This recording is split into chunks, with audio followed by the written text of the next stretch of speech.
Hi ಎಲ್ಲರಿಗೂ ನಮಸ್ಕಾರ. ಬನ್ನಿ ಭಾರ್ಗವಿ LLB ಸೀರಿಯಲ್ ಏನಾಗ್ತಾ ಇದೆ ಅಂತ ನೋಡಿಕೊಂಡು ಬರೋಣ. ಈ ಕಡೆ ಭಾರ್ಗವಿ ಕೊನೆಗೂ ಕೂಡ ಕೋರ್ಟಲ್ಲಿ ಜಗನ್ ಪಾಟೀಲ್ ಮಾಡಿರೋ ಮೋಸನ ಬಯಲು ಮಾಡ್ತಾಳೆ. ಆವಾಗ ಜಡ್ಜ್ ಹತ್ರ ಯುವರ್ ಆನರ್ ಸತ್ಯ ಆಚೆ ಬರೋದಕ್ಕೋಸ್ಕರನೇ ನಾನು ಇಷ್ಟೆಲ್ಲ ಪ್ರಯತ್ನ ಪಟ್ಟಿದ್ದು ಅಂದಿದ ತಕ್ಷಣ ಏನ್ರಿ ನೀವು ಅಲ್ಲ ಸ್ವಂತ ಮನೆಯವ್ರಿಗೇನೆ ದ್ರೋಹ ಮಾಡ್ತೀರಾ ಅಂತ ಹೇಳ್ಬಿಟ್ಟು ಜಡ್ಜ್ ಸಾಹೇಬರು ಕೂಡ ಜಗನ್ಗೆ ಬೈತಾರೆ. ಇಷ್ಟೊತ್ತು ನಾನು ನಿಮ್ಮ ಮುಂದೆ ಫೋರ್ಜರಿ ಪೇಪರ್ಸ್ನ ಕೊಟ್ಟಿದ್ದು ಯುವರ್ ಆನರ್ ಜಗನ್ ಅವರೇ ಖುದ್ದಾಗಿ ಸತ್ಯನ ಒಪ್ಕೋಬೇಕು ಅಂತ.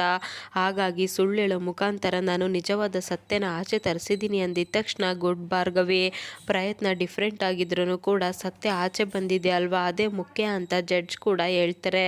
ಅದನ್ನು ನೋಡ್ಬಿಟ್ಟು ಈ ಕಡೆ JP ಪಾಟೀಲ್ ಕೂಡ ಜಡ್ಜ್ ಸಾಹೇಬರಿಗೆ ಕೈ ಮುಗಿತಾರೆ.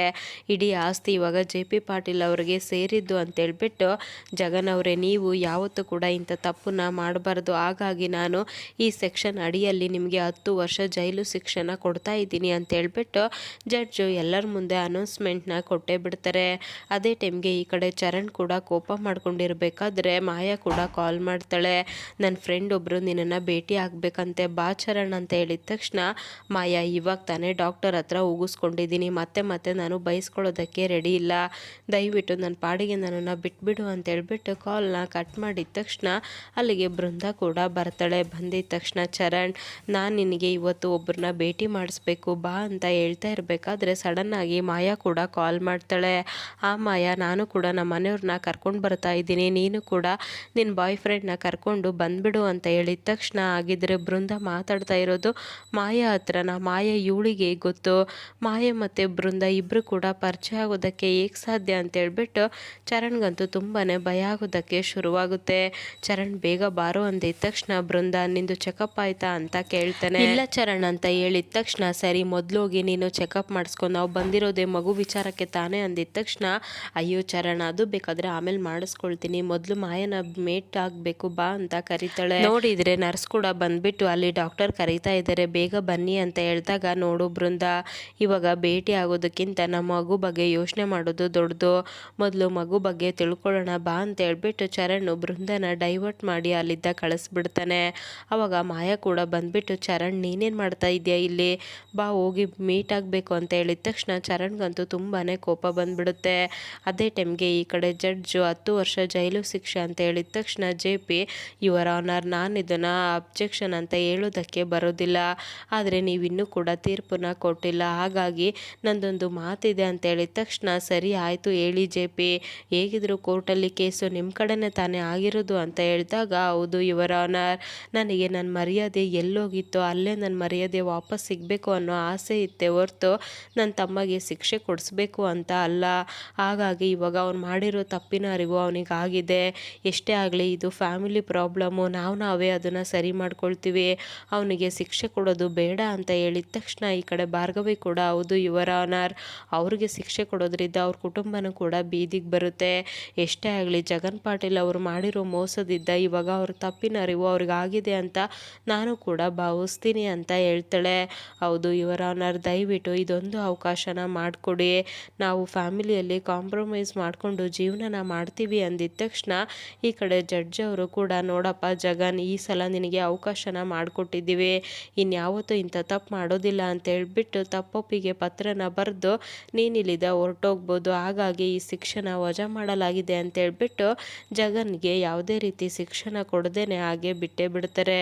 ಅದೇ ಟೈಮ್ಗೆ ಈ ಕಡೆ ಶ್ರೀಮಂತಪ್ಪ ಕೂಡ ಜೋರಾಗಿ ಕುಣಿತಾ ಇರಬೇಕಾದ್ರೆ ಇಂಥ ಕೊಂಪೆ ಮನೆಯಲ್ಲಿ ಖುಷಿ ಪಡೋವಂಥದ್ದು ಏನಿದೆ, ಏನಾಯಿತು ನಿನಗೆ ಅಂತ ನಿರ್ಮಲಾ ಕೇಳ್ತಾಳೆ.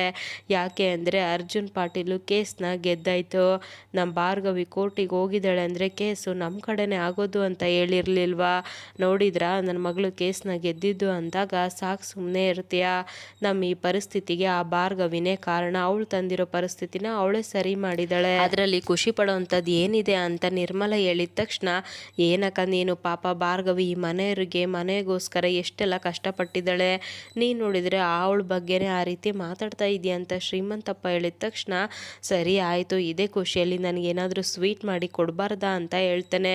ನೋಡು ಹೇಗಿದ್ರು ಇವಾಗ ನಮ್ಮ ಕೈಗೆ ದುಡ್ಡು ಸಿಕ್ಕಿದೆ, ಇನ್ನು ಮುಂದೆ ಅಡುಗೆ ಮಾಡೋ ಸೀನೇ ಇಲ್ಲ, ನಿನಗೇನೇನು ಬೇಕೋ ಎಲ್ಲದನ್ನೂ ಕೂಡ ಆರ್ಡರ್ ಮಾಡಿ ತಗೋ ಅಂತ ಹೇಳ್ಬಿಟ್ಟು ನಿರ್ಮಲಾ ಕೂಡ ಹೇಳ್ಬಿಟ್ಟು ಆಹಾ ದುಡ್ಡು ಬರ್ತಾ ಇದ್ದಾಗೆ ನಮ್ಮ ಅಕ್ಕ ಮತ್ತೆ ಶ್ರೀಮಂತಿಗೆ ಮೆರಿತಾ ಇದ್ದಾಳೆ ಅಂತ ಹೇಳ್ಬಿಟ್ಟು ಶ್ರೀಮಂತಪ್ಪ ಕೂಡ ನಗ್ತಾ ಇರ್ತಾನೆ. ಇನ್ನು ಜೆ ಪಿ ಕೂಡ ಕೊನೆಗೂ ನೀವಿಬ್ಬರು ಮಾತು ಕೊಟ್ಟಾಗೆ ನನ್ನ ಮರ್ಯಾದೆನ ನನಗೆ ವಾಪಸ್ ಕೊಡಿಸ್ಬಿಟ್ರಿ ಅಂದಾಗ, ಇಲ್ಲ ಮಾವ, ಎಲ್ಲದಕ್ಕಿಂತ ಗ್ರೇಟು ನೀವು.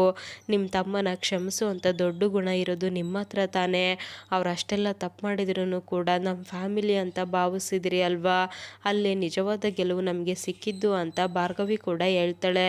ಅಲ್ಲಿಗೆ ಜಗನ್ ಮತ್ತು ಸಾಕ್ಷಿ ಇಬ್ಬರು ಕೂಡ ಬರ್ತಾರೆ. ಬಂದಿದ ತಕ್ಷಣ ಜಗನ್ ಅಂತ ಕರೆದಿದ ತಕ್ಷಣ, ಅಣ್ಣ ಪ್ಲೀಸ್ ಕಣೋ, ಆ ಹೆಸರಿದ್ದ ನನ್ನನ್ನು ಮಾತ್ರ ಕರಿಬೇಡ, ಯಾಕೆ ಅಂದರೆ ಆ ಯೋಗ್ಯತೆ ನನಗೆ ಇಲ್ಲ, ದಯವಿಟ್ಟು ನನ್ನನ್ನು ಕ್ಷಮಿಸ್ಬಿಡು, ಈ ಆಸ್ತಿ ಮನೆ ಎಲ್ಲದೂ ಕೂಡ ನಿನಗೆ ಸೇರಬೇಕಾಗಿರೋದು ಕಣೋ ಅಂತ ಹೇಳಿದಾಗ, ಹೌದು ಬಾವ, ಎಷ್ಟೇ ಆಗಲಿ ಇದು ನೀವು ಕಷ್ಟಪಟ್ಟು ಕಟ್ಟಿರುವಂಥ ಮನೆ, ಇದು ನಿಮಗೆ ಸೇರಬೇಕು, ತಗೊಳ್ಳಿ ಅಂತ ಹೇಳ್ಬಿಟ್ಟು ಸಾಕ್ಷಿ ಕೂಡ ಕೈ ಮುಗಿತಾಳೆ. ಏ ಜಗನ್, ನೀನು ಇಷ್ಟೇ ಏನೋ ನನ್ನನ್ನು ಅರ್ಥ ಮಾಡ್ಕೊಂಡಿರೋದು, ನನಗೆ ಆಸ್ತಿ ಅಂತಸ್ತಕ್ಕಿಂತ ನನ್ನ ಬಾಂಧವ್ಯ, ನನ್ನ ಸಂಸಾರ, ನನ್ನ ಸಂಬಂಧಕ್ಕೇನೆ ಕಣೋ ಜಾಸ್ತಿ ಬೆಲೆ ಕೊಡೋದು ಅಂತ ಜೆ ಪಿ ಹೇಳಿದ ತಕ್ಷಣ, ಆ ಅರ್ಹತೆ ನಮಗೆ ಇಲ್ಲ ಅಣ್ಣ, ನೀನು ನನ್ನನ್ನು ಎಷ್ಟೆಲ್ಲ ಕಷ್ಟಪಟ್ಟು ಸಾಕಿ ಓದಿಸಿ ಮಕ್ಕಳು ಥರ ಬೆಳೆಸ್ದೆ, ಆದರೆ ನಾನೇನು ಮಾಡಿದೆ, ನಿನ್ನ ಬೆನ್ನಿಗೆ ಚೂರಿ ಹಾಕುವಂಥ ಕೆಲಸ ಮಾಡಿದೆ, ನಾನು ದೊಡ್ಡ ಪಾಪಿ ಕಣಣ್ಣ, ನಿನ್ನ ಬಗ್ಗೆ ತಿಳ್ಕೊಳ್ದೇನೆ ನಾನು ಎಂಥ ದ್ರೋಹ ಮಾಡಿಬಿಟ್ಟೆ, ದಯವಿಟ್ಟು ನನ್ನನ್ನು ಕ್ಷಮಿಸು, ನಮಗೆ ಯಾವ ಅರ್ಹತೆಯೂ ಕೂಡ ಇಲ್ಲ ಅಂದಿದ ತಕ್ಷಣ, ನೋಡು ಆ ಆಸ್ತಿ ನಿನ್ನ ಹತ್ರನೇ ಇರಲಿ ಅಂತ ಜೆ ಪಿ ಕೂಡ ಹೇಳ್ತಾನೆ. ಅದೇ ಟೈಮ್ಗೆ ಈ ಕಡೆ ಮಾಯಾ ಕೂಡ ಬೃಂದನ ಭೇಟಿ ಆಗೋದಕ್ಕೆ ಬಂದಿರ್ತಾಳೆ. ಮಾಯಾ ಅವರೇ, ಏನಾಗಿದೆ, ನೀವು ಇವಾಗ 4 ಮಂತ್ಸ್ ಪ್ರೆಗ್ನೆಂಟ್ ಇದ್ದೀರಾ, ಅಂಥದ್ರಲ್ಲಿ ಈ ರೀತಿ ಎಲ್ಲ ನೀವು ಆಚೆ ಓಡಾಡಬಾರ್ದು, ಕೆಲಸ ಆದಮೇಲೆ ರೆಸ್ಟ್ ಮಾಡಬೇಕು, ಏನೇ ಮಾತಾಡೋದಿದ್ರೂ ಕೂಡ ನಾನೇ ಮನೆಗೆ ಬರ್ತಾ ಇದ್ದೆ, ಅಲ್ಲೇ ಕೂತು ಮಾತಾಡ್ಬೋದಿತ್ತು ತಾನೇ, ಅಷ್ಟೊಂದು ಅರ್ಜೆಂಟಾಗಿ ಬಂದು ಮಾತಾಡೋಂಥದ್ದು ಏನಿತ್ತು ಅಂದಾಗ, ಅಕ್ಕ ಅಂತ ನಾನು ನಿಮ್ಮನ್ನ ಕರಿಬೋದು ಅಲ್ವಾ, ತುಂಬ ಸಮಸ್ಯೆ ಆಗ್ತಾ ಇದೆ ಅಕ್ಕ, ದಿನದಿಂದ ದಿನಕ್ಕೆ ಈ ಸಮಸ್ಯೆನ ಹೇಗೆ ಬಗೆಹರಿಸ್ಬೇಕು ಅಂತಲೇ ನನಗೆ ಗೊತ್ತಾಗ್ತಾ ಇಲ್ಲ ಅಂದಾಗ, ಯಾಕೆ ಏನಾಯಿತು ಅಂತ ಕೇಳ್ತಾಳೆ.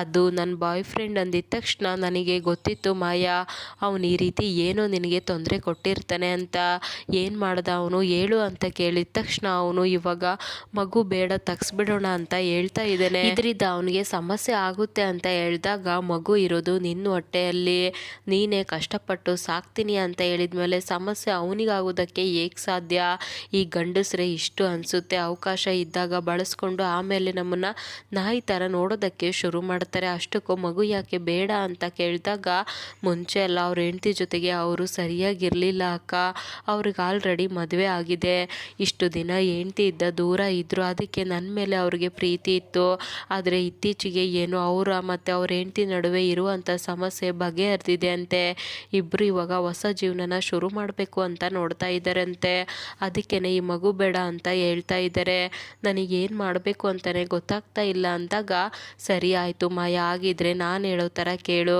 ಅಂಥವ್ರಿಗೆಲ್ಲ ಬುದ್ಧಿ ಕಲಿಸ್ಬೇಕು ಅಂದರೆ ನನ್ನ ದಾರಿನೇ ಸರಿ, ಒಂದು ನಿನ್ನ ಜೊತೆ ಇರಬೇಕು, ಇಲ್ಲ ನೀನು ಕೇಳೋವಷ್ಟು ದುಡ್ಡನ್ನ ಕೊಡಬೇಕು, ನಾಳೆ ನೀನು ನಿನ್ನ ಮಗು ಬೀದಿಗೆ ಬರಬಾರ್ದು ಅಂದರೆ ಅವರು ದುಡ್ಡಲ್ಲಾದ್ರೂ ಸೆಟಲ್ ಮಾಡಬೇಕು, ಇಲ್ಲ ಜೀವನನಾದರೂ ಕಟ್ಕೊಡ್ಬೇಕು, ಇಂಥ ಗಂಡಸರಿಗೆಲ್ಲ ಇಂಥ ದಾರಿಯಲ್ಲೇ ಹೋಗಿ ಪಾಠ ಕಲಿಸ್ಬೇಕು ಅಂತ ಹೇಳ್ಬಿಟ್ಟು ಬೃಂದ ಕೂಡ ಮಾಯಾಗೆ ಹೇಳ್ಕೊಡ್ತಾಳೆ.